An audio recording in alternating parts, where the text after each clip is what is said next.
Break के बाद आप सभी का फिर से स्वागत। अब खबर ईद की। ईद के दिन शहर हो या गांव, अमीर हो या गरीब, सभी मुस्लिम भाई ईद की नमाज अदा करने ईदगाह के लिए निकल पड़ते हैं। ईद के इस मौके पर ईदगाह पर काफी खूबसूरत और दिलकश मंजर देखने मिलता है। बूढ़े हो या जवान या हो बच्चे, सभी में अजीब सी खुशी झलकती है। मंगलवार की सुबह भी ईदगाह पर यह खुशी झलकी। दुआ में उठे हजारों हाथों ने आमीन फरमाकर ईद उल फित्र की खुशियां बांटी। मंगलवार को देश भर में ईद उल फित्र मनाई गई। सोमवार की शाम चांद के दीदार की खबर आम होते ही अजीब सी रौनक दौड़ आई थी। चांद मुबारक कहते देखते देखते पूरा शहर रोशन हो गया। शव्वाल माह की पहली तारीख बरोजे मंगलवार को ईदगाह पर ईद उल फित्र की नमाज अदा कर रमजान ईद मनाई गई।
रमजान ईद यानी बड़ा महत्वपूर्ण त्योहार है जिसे ईद उल फित्र कहते हैं।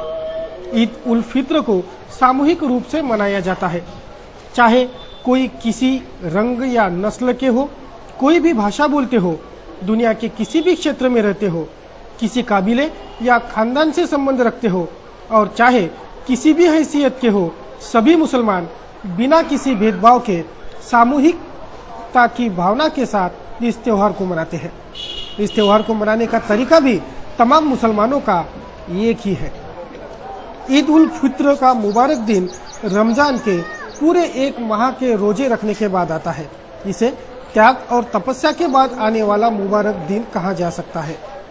ईद की खुशियां और चहल पहल देखते ही बनती है। चारों तरफ खुशियां ही खुशियां, खुशनुमा जश्न का माहौल हर जगह नजर आता है। हर कोई खुशी के माहौल में ईद मनाने की तैयारी में जोर शोर से लगा। माह भर देखा गया था, ये खुशियां आज काम आई है। वास्तव में एक माह की सख्त आजमाइश के बाद ईद का मुबारक दिन आता है। ईद का मतलब ही है खुशी। अरबी भाषा में यह शब्द अपने मूल रूप ऊद से आया है, यानी वह चीज जो बार बार वापस आए। ईद हर साल आती है और खुशियों का पैगाम लेकर आती है, इसलिए इसका नामकरण ईद किया गया है। रमजान में पूरा एक महीना जिस तरह की पाबंदियों से गुजरता है, वैसे ही आगे भी पाकीज़गी की जिंदगी गुजरने का पैगाम इन खुशियों में होता है, क्योंकि रमजान का यही मकसद है। खुदा का नाज़िल करदा दीन है, इसकी बुनियाद और हम पर नहीं यकीन पर रखी गई है। ये रस्म रिवाज का कोई मजहब नहीं है, बल्कि हक़ाइक़ का मजहब है। हर कौम त्योहार मनाती है। इस्लाम ने मुसलमानों को ईद मनाने की तालीम दी।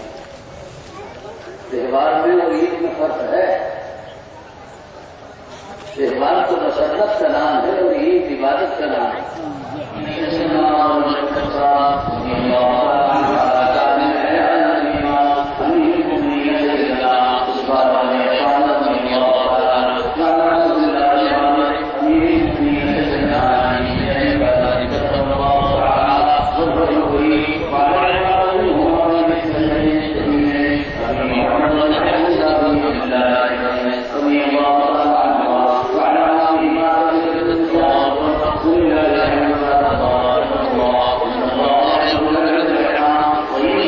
अल्लाह ताला का ये भी हुक्म है कि इस दिन कोई भूखा ना रहे, इसलिए गरीबों, बेसहारों, मुफलिसों और मिस्कीनों के लिए फितरे का इंतजाम है। हर मुसलमान जिसकी आर्थिक स्थिति अच्छी हो उसके लिए अनिवार्य है कि वह अपनी ओर से अपने परिवार के सदस्यों का फितरा अदा करे। सदस्य चाहे बालिग या नाबालिग हो, यहाँ तक कि ईद की नमाज से पहले जन्म लेने वाले बच्चे के लिए भी फितरा देना जरूरी है। खास बात यह है कि फितरा को ईद की नमाज से पहले हर हालत में अदा कर देना चाहिए। मंगलवार को ईदगाह पर ईद की नमाज अदा कर शीर खुरमे के साथ ईद की खुशियां बांटने का दौर बहरहाल अब और कुछ दिन चलेगा। मंगलवार को जनप्रतिनिधि, पुलिस महकमा, प्रशासनिक महकमे के आला अफसर सभी ने ईद की मुबारकबाद देकर ईद उल फित्र मनाई।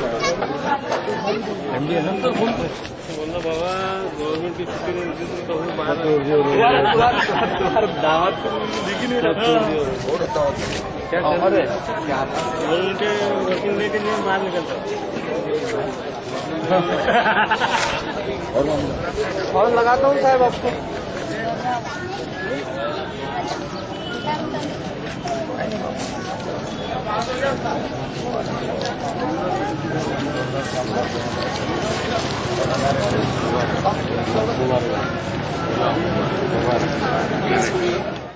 रमजान ईद का त्योहार सहर्ष और धूमधाम के साथ मनाया जा रहा है। शनिवार की शनिचरी अमावस, रविवार से श्रावण माह की शुरुआत से अब आगामी अक्टूबर दिवाली तक त्योहारों की ही धूम है। रमजान ईद के बाद मानो त्योहारों का आगाज ही हो गया है। सर्वधर्मीय त्योहारों की अब दिवाली तक धूम ही धूम रहेंगी। सभी को त्योहारों की शुभकामनाएं।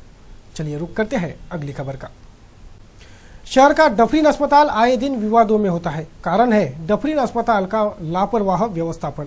इसी लापरवाह व्यवस्थापन की मेहरबानी से डफरीन अस्पताल विवादों, समस्याएं, गंदगी आदियों का मुख्य अड्डा बन गया है।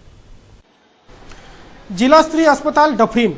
यह अस्पताल भले ही जिले का प्रमुख महिला अस्पताल हो, लेकिन इस अस्पताल में वह सेवा सुविधा नहीं है जिससे लगे कि यह जिले का प्रमुख महिला प्रसूति अस्पताल है, क्योंकि इस अस्पताल के अंदर और बाहर का हाल एक जैसा ही है। बाहर पूरे डफरीन परिसर में मौज करती सुअरों की फौज, पानी के तालाब, गंदगी के ढेर, बदबू का बसेरा, तो अंदर का हाल ना ही बताए तो अच्छा। ते खूप गैरसोय होऊन राहिली। माझ्या मिसेसची काही काळजी नाही घेऊन राहिले। एका बेडवर दोन दोन लेडीज ठेवून राहिले। काही समजून नाही राहिलं आम्हाला। आम्ही बाहेर गावचे आहे, आम्हाला काहीच नाही। आमचा आज पेराचे दिवस आहे, आम्हाला आता मोडून आली डबल। काय करा आम्हाला काही समजून नाही राहिलं। परिस्थिती आमची नाजूक आहे। आम्ही पाहून राहिलो, चला बा सरकारीमध्ये कमी पैशात होऊन जाते, काहीच नाही जमून राहिलं। इकडे डुकरं, इकडे संडास बाथरूमची नाही, गलीची व्यवहार, साफसफाई नाही, काहीच नाही। आम्हाला काही समजून नाही राहिलं। काय करा आम्हाला विचार पडून राहिला। सकाळपासून 7 वाजतापासून आलो। चहा मिसेसली डिलिव्हरी झाली आज, तर चहा नाही भेटला तिले, खाले नाही, काहीच नाही। ते तळपडून राहिली। जर कशानं काही झालं, लेकर आले तर कोण जिम्मेदार आहे? यहाँ अधिकारी वर्ग सिर्फ मस्टर पर साइन कर वेतन डकारने ही आते हैं। व्यवस्थापन की किसी को जरा भी परवाह ही नहीं। यही सच्चाई बयां करता है यह डफरीन अस्पताल, यहाँ की लापरवाही और यहाँ का हाल। विधायक, सांसद, पालक मंत्री सभी ने इन अस्पतालों के मुआयने किए, आश्वासनों की खैरातें बांटी, लेकिन अस्पतालों से बाहर आते ही ये सब भूल गए कि इस लापरवाही का ठीकरा उनके सर भी फूटेगा। दौरे होते रहते हैं कि तर्ज पर आज भी ये अस्पताल, फिर वो डफरीन हो या इरविन, हाल बड़ा बेहाल है। धनगर एम्प्लॉइज वेलफेयर एसोसिएशन द्वारा आयोजित सम्मान समारोह हाल ही में संपन्न हुआ। विभिन्न मान्यवर अतिथिगण इस सम्मान समारोह में शामिल थे। धनगर एम्प्लॉइज वेलफेयर एसोसिएशन के अध्यक्ष एवं पदाधिकारियों के अभिष्ट चिंतन का समारोह मंगलवार को संपन्न हुआ। देवा के अध्यक्ष ज्ञानेश्वर ढुमने, जिले के सांसद आनंदराव अड़सूल, शिक्षक विधायक श्रीकांत देशपांडे सहित विभिन्न मान्यवर अतिथिगण इस सम्मान समारोह में सहभागी थे। धनगर एम्प्लॉइज वेलफेयर एसोसिएशन के अध्यक्ष एवं पदाधिकारियों के जन्मदिन के अवसर पर इस सम्मान समारोह का आयोजन किया गया था।